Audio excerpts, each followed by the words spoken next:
Hi అండి, అందరికీ నమస్తే. నేను మీ అరుణ లక్కీ ఛానల్కి స్వాగతం. ఈరోజు మీరు చూసే వీడియోలో నా నైట్ రొటీన్ని షేర్ చేస్తూనే ఉపవాసం కోసం విలువైన మాటలు, అంతకంటే విలువైన మన ఆరోగ్యానికి ఉపవాసం ఎంత ఉపయోగకరమో మాట్లాడుకుందాం. ఓవరాల్గా ఈ వీడియోలో మంచి మ్యాటర్ ఉండిపోతుంది. వీడియోని మిస్ కాకుండా లాస్ట్ వరకు చూడండి. అలానే మా నైట్ డిన్నర్ వచ్చేసి ఇడ్లీ, దోశ, చట్నీ, టమాటో చట్నీ కొంచెం ఉంది, కోకోనట్ చట్నీ కూడా ప్రిపేర్ చేస్తున్నాను.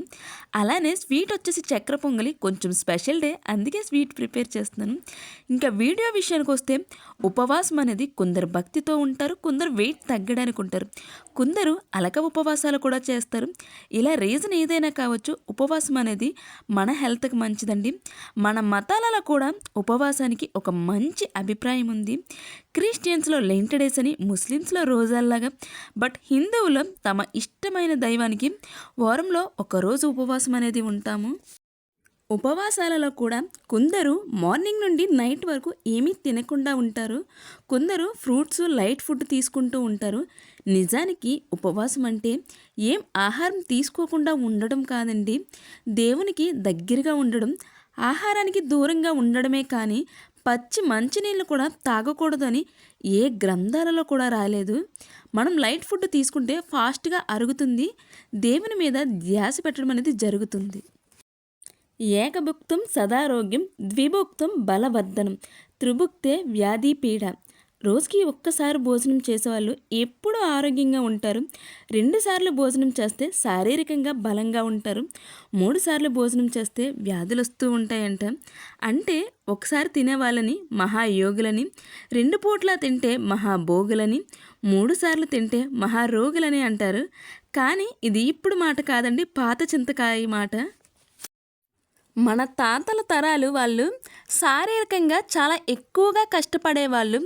డైలీ లైఫ్ కూడా సూర్యోదయంతో మొదలైతే సూర్యాస్తమయంతో ముగిసేది. మనకు వచ్చేసరికి మనకి పగల రాత్రి అన్న తేడా తెలియదు.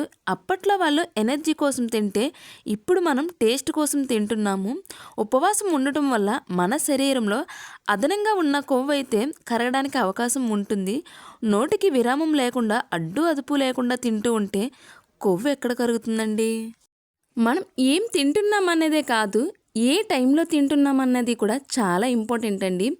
డైటింగ్ ప్రాసెస్లో నేను రీసెంట్గా మంచి ట్రెండింగ్లో ఉన్న ఇంటర్మీడియట్ ఫాస్టింగ్ కోసం విన్నాను. అది చాలా మంచిది, ఎందుకంటే ఎక్కువసేపు ఉపవాసం ఉండడం అనేది ఫాస్టింగ్కి దగ్గరగా ఉంటుంది. ఉపవాసం ఉండటం వల్ల ఉపయోగాలు కూడా ఉన్నాయి. అనవసరమైన ఫ్యాట్ తగ్గి స్లిమ్ అవుతాము. అలానే మెమొరీ పవర్ కూడా పెరుగుతుంది, బ్రెయిన్ కూడా చాలా షార్ప్గా పనిచేస్తుంది. ఒకసారి ట్రై చేయండి. ఉపవాసం మంచిదని చెప్పి అదే పనిగా చేస్తే మొదటికే మోసం అవుతుంది. ఏమిటంటే నీరసం, చిరాకు, తలనొప్పి హెవీగా వస్తూ ఉంటుంది. కొందరు ఈ టైప్ ఫాస్టింగ్ కూడా చేస్తారు. ఉపవాసం పేరు చెప్పి ఇంట్లో మూలన ఉన్న స్నాక్స్ అన్నిటినీ కూడా గానుగాడిస్తారు.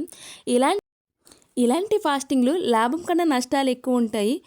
నచ్చితే లైక్ చేయండి.